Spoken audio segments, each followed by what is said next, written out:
बिस्मिल्लाहिर्रहमानिर्रहीम। My dear students, अस्सलाम वालेकुम। उम्मीद है आप ठीक होंगे। अच्छा जी, बात करने वाले हैं हम बिहेवियरिज्म की। लास्ट टाइम जो है वो हमने दो तीन स्कूल ऑफ थॉट पढ़े थे, जिसमें हमने साइको एनालिसिस को पढ़ा था। उसके अलावा जो है वो हमने फंक्शनलिज्म और स्ट्रक्चरलिज्म को पढ़ा था। आज हम बात करेंगे बिहेवियरिज्म, गेस्टाल्ट साइकोलॉजी को। उसके अलावा ह्यूमनिस्टिक स्कूल ऑफ थॉट को जो है वो डिस्कस कर लेते हैं। In 20th century John B Watson का नाम तो आपने खैर सुना ही होगा। बड़ा बिहेवियरिज्म में बहुत ही इंपॉर्टेंट नाम है John B Watson. Developed a school of thought called behaviorism. Main thinkers of behaviorism are John B. Watson, Ian Pavlov, B.F. Skinner, Edward Thorndike, Clark Hull वगैरह जो थे, ये 5-7 लोग जो थे, ये मेन थिंकर्स थे। इनकी कंट्रीब्यूशंस हैं। वॉटसन की कंट्रीब्यूशन आपको पता है। उसके अलावा जो उसने एक्सपेरिमेंट किया था एक रैट वाला, उसके अलावा जो है आइवन पवलोव का आपको पता है। उसने जो है वो डाइजेस्टिव सिस्टम, जो क्लासिकल कंडीशनिंग का जो है वो काम किया था। उसके अलावा स्किनर का आपको पता है, एडवर्ड का पता है, ठीक है जी। उसने जो लॉज ऑफ लर्निंग थे वो दिए थे, ठीक है। क्लार्क हुल भी आपने कहीं ना कहीं पढ़ा होगा। अच्छा जी, Pavlov's research on digestive system of dogs become the base of discovery of classical conditioning, ठीक है जी। तो पेवलॉव का क्या काम था? रिसर्च जो उसकी की थी वो कुत्तों के जो digestive system. Basically Pavlov not was psychologist, ठीक है। वो साइकोलॉजिस्ट नहीं था, लेकिन वो एक रिसर्चर था, साइंटिस्ट था। बायोलॉजिकल रिसर्चेज उसका काम करता था, बायोलॉजिकल या यू कैन से के जोलॉजिकल रिसर्चेज पे। तो उसने वो बाय चांस जो है वो क्लासिकल कंडीशनिंग को डिस्कवर किया, जिसमें हमें बताया गया था कि classical conditioning which explain that the behaviour can be learn through association. यानी क्लासिकल कंडीशनिंग का कॉन्सेप्ट हमें क्या बताता है कि आप किसी भी बिहेवियर को सीखते हैं, लर्न करते हैं थ्रू एसोसिएशन, चीजों की आपस में एसोसिएशन के थ्रू।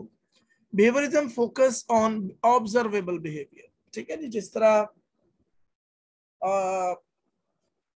स्ट्रक्चरलिज्म वालों ने ये कहा कि आप इंटरनल बिहेवियर पे उन्होंने फोकस किया, ठीक है। और इंट्रोस्पेक्शन की जो टेक्निक थी उन्होंने यूज की। इसी तरह साइको एनालिसिस वालों ने अनकॉन्शियस विशेज, अनकॉन्शियस थॉट्स, ठीक है, कॉन्फ्लिक्ट्स जो है वो अनकॉन्शियस कॉन्फ्लिक्ट्स जो नजर नहीं आ रहे थे उन पे फोकस किया। लेकिन on the other hand, when we talk about the behaviorism, so the main concept of the behaviorism was to focusing on the observable behavior. behaviorism वालों ने कहा कि मसला जो नजर आ रहा है ना वही है, ठीक है। आपका प्रॉब्लमेटिक वही मसला है जो नजर आ रहा है। Behaviorism rejecting the Freud's idea of the emphasis on unconscious forces, conflicts on human behavior and personality, ठीक है। बिहेवियरिज्म वालों ने फ्रॉइड्स के इस आइडिया को, साइको एनालिटिकल थ्योरी के इस आइडिया को टोटली तौर पे रिजेक्ट कर दिया कि आपके बिहेवियर और पर्सनालिटी जो है वो बेसिकली डिपेंड करते हैं अनकॉन्शियस फोर्सेस और कॉन्फ्लिक्ट्स पे। अच्छा जी, Watson wrote his book in 1924 named behaviourism. Basically behaviourism start ही यहाँ से हुआ था जब वॉटसन ने अपनी एक किताब 1924 में एक किताब लिखी थी जिसका टाइटल था behaviourism. B.F. Skinner proposed the idea of the operant conditioning. He gave the concept of reinforcement and punishment, and how these techniques play role in determining and shaping behavior. इसी तरह जैसे हमने पेवलॉव की बात की, उसने क्लासिकल कंडीशनिंग का concept दिया। इस तरह B.F. स्किनर जो था उसने ऑपरेंट कंडीशनिंग का जो है वो कॉन्सेप्ट दिया, जिसमें उसने कहा कि जी आपके बिहेवियर को चेंज करने के लिए, डिटरमिन करने के लिए, या शेप करने के लिए, या मॉडिफाई करने के लिए आपका जो है वो रीइंफोर्समेंट बड़ा रोल प्ले करती है, पनिशमेंट बड़ा रोल प्ले करती है। Behaviourism remained dominant for next 50 years from its emergence. जैसे ही बिहेवियरिज्म जो है वो 1924 में जब ये शुरू हुआ, उसके 50 साल तक जो है वो डोमिनेंट रहा, ठीक है। Very good. चलो इधर भी आप कलर करो, ठीक है। इस पूरे फ्लावर में भी मुझे ना कलर करके दिखाओ। ये मैं लगा देता हूँ, अभी आप उधर कलर करके लाओगे ना मेरे पास, फिर मैं देखता हूँ। अच्छा जी, ये जैन जो है वो कलरिंग कर रहा था, तो वही वो बार बार मुझे कह रहा था कि बाबा ये कलर चेक कर लो। मैंने कर लिया। Behavioral modification, behavioral analysis, token economy, systematic desensitization, role playing, role rehearsal, empty chair, flooding, time out वगैरह जो है ये बिहेवियर थेरेपी की या बिहेवियरिज्म ने जो टेक्निक्स जो है वो यूज की हैं for the treatment of the mental illness of the human being और सम बिहेवियरल एंड साइकोलॉजिकल इश्यूज। तो वो जो है वो ये और बेहतरीन टेक्निक्स है। यू कांट इमेजिन कि ये कितनी यूजफुल टेक्निक है। इवन के व्हेन जो है क्या कहना चाह रहा हूं मैं कि जब मैं बच्चों के साथ when I deal with the children with some psychological और बिहेवियरल इश्यूज और क्लासरूम इश्यूज, तो मैं मोस्ट ऑफ द टाइम जो है वो मैं बिहेवियरल टेक्निक्स यूज करता हूं। और आप यकीन माने बिहेवियरल टेक्निक्स बहुत ही यूजफुल है, स्पेशली विद चाइल्ड पॉपुलेशन। आगे आ जाता है जी humanistic school of thought. Humanistic school of thought क्या है? Humanistic school of thought emerged in the response of the behaviorism and psychoanalysis. Humanistic school of thought जो है ये behaviorism और psychoanalysis के जो है वो response में emerge हुआ। Major thinkers of humanistic school of thought are Abraham Maslow, Rollo May और Carl Rogers. Abraham Maslow credited the humanistic perspective as a third force in psychology. Abraham Maslow ने कहा कि जो humanistic पर्सपेक्टिव है ये basically psychology में एक third force है, क्योंकि बिहेवियरिज्म को भी वो एक जबरदस्त मानता था। ये नहीं कि वो बिल्कुल नहीं मानता था, वो मानता था। साइको एनालिसिस को भी वो जो है बड़ा क्रेडिट देता था, लेकिन इसलिए उसने कहा कि this is the third force. Abraham Maslow presented a hierarchy of the needs where he discussed different needs, for example, physiological needs, safety, love and belongingness, self-esteem and self-actualization. Abraham Maslow ने एक hierarchy दी थी needs की। उसने कहा था कि step by step जो है वो डिफरेंट नीड्स है और इंसान जो है वो डिफरेंट नीड्स के थ्रू जो है वो ऊपर की तरफ चलता है।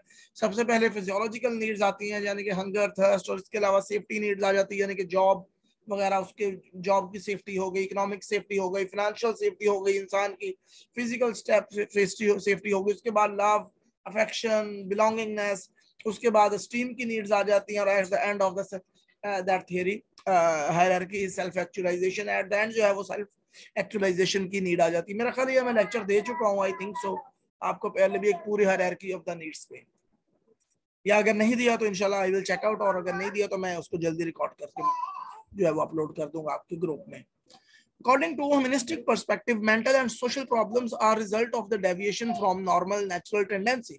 ठीक है, जब इंसान एक बिल्कुल नॉर्मल नेचुरल टेंडेंसी से हट कर जो है वो जिंदगी गुजारने की कोशिश करता है, उस वक्त वो सोशल और मेंटल इश्यूज का शिकार हो जाता है। One of the major strength of the humanistic psychology is to emphasize on the role and importance of individual. Individual पर बहुत जोर दिया है ह्यूमनिस्टिक ह्यूमन से याद रखें, ह्यूमनिस्टिक स्कूल ऑफ थॉट, यानी कि उसने ह्यूमन को बहुत ज्यादा इंपॉर्टेंट दिया है, इसलिए इसका नाम ह्यूमनिस्टिक स्कूल ऑफ थॉट है। यानी उसने कहा कि इंसान के अंदर जो है वो बेसिकली एक पोटेंशियल है, अगर इंसान चाहे तो उस पोटेंशियल को बाहर निकाल के उसको यूज करके अपने तमाम के तमाम जो इश्यूज हैं उन पे काबू पा सकता है। Humanistic school of thought या humanistic psychology also give importance to environmental influence on human well-being as compared to unconscious force or learning. Humanistic psychology वालों ने ये कहा कि इंसान के जो बेसिकली इंसान के बिहेवियर की शेपिंग है उस पे जो है वो इन्वायरमेंटल इन्फ्लुएंस का भी बहुत ज्यादा, इंसान की वेलबींग पर इन्वायरमेंट का भी बहुत ज्यादा इन्फ्लुएंस होता है।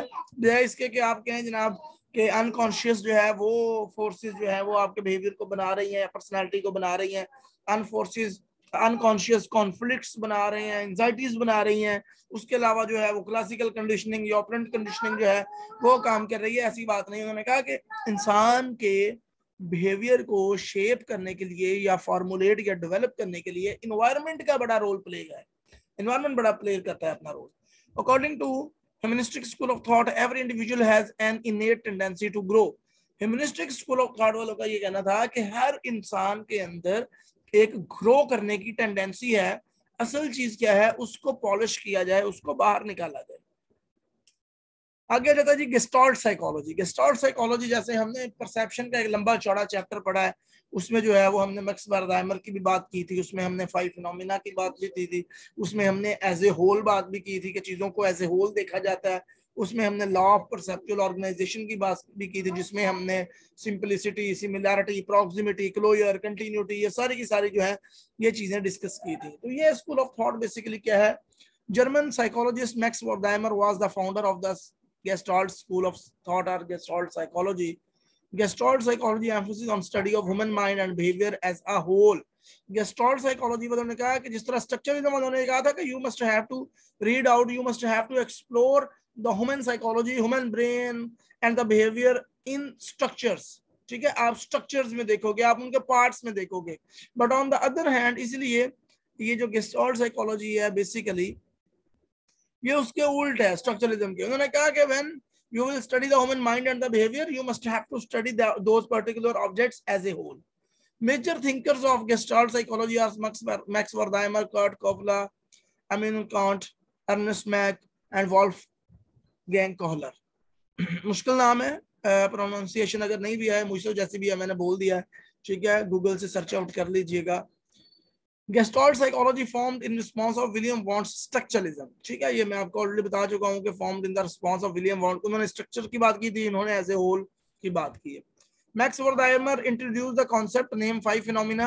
मैक्स वर्दाइमर ने जो है वो 5 फिनोमिना का कॉन्सेप्ट दिया था, flashing lights create an illusion of the motion, यानी जैसा मैंने आपको ऑलरेडी मैं परसेप्शन के लेटर चैप्टर में आपको पढ़ा चुका हूँ कि जब लाइट एक जलती है, बुझती है, फिर दूसरी जलती है, तीसरी बुझती है, तो इस तरह करके जो है वो हमें ऐसा लगता है जैसे लाइटें जो है वो मूव कर रही हैं। मोशन मींस कि movement.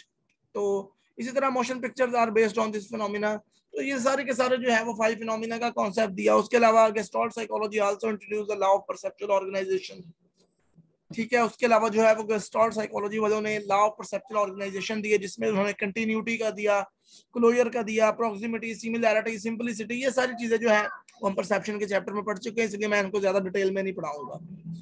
Like structuralism, Gestalt psychology also emphasizes on the exploration of the consciousness and subjective experiences as a whole.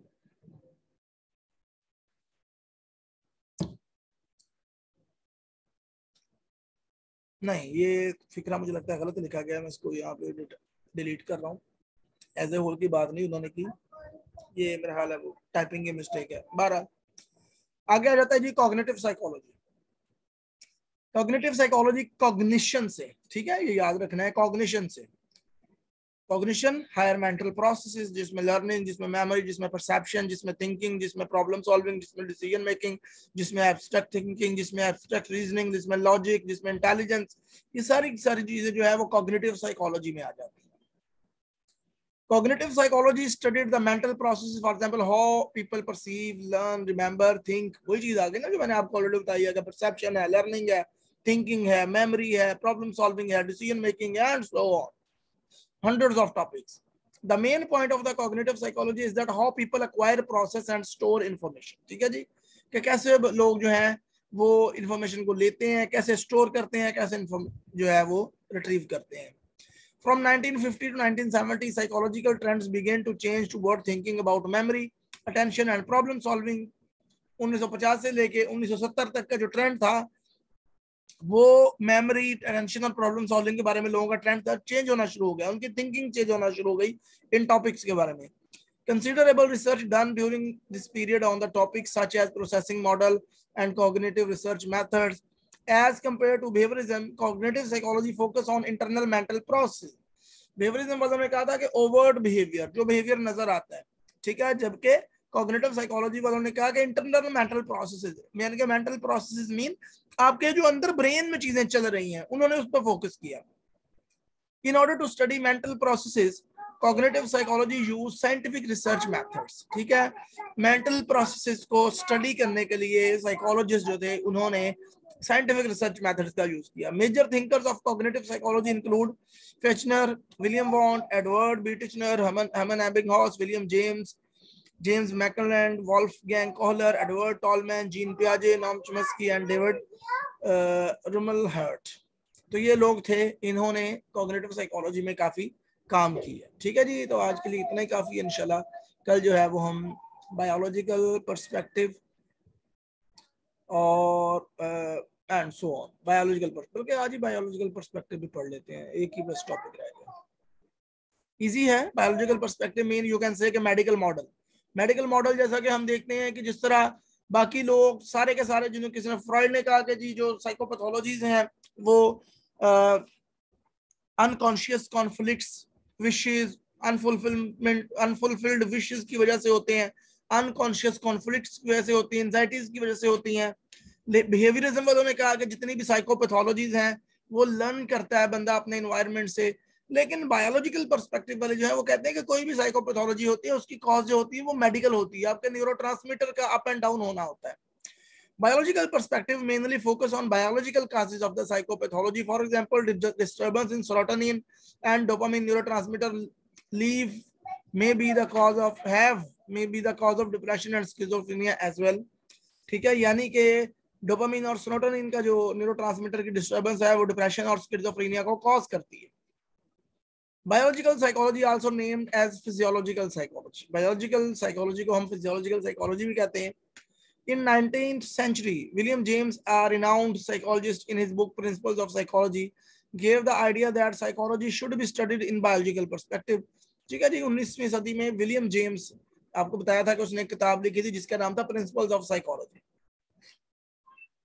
उसने कहा था कि बायोलॉजिकल पर्सपेक्टिव, जब भी आपने इंसान की साइकोलॉजी को देखना हो आपको बायोलॉजिकल पर्सपेक्टिव के थ्रू देखना चाहिए. It means that psychologists should focus and investigate the biological causes of the psychopathology.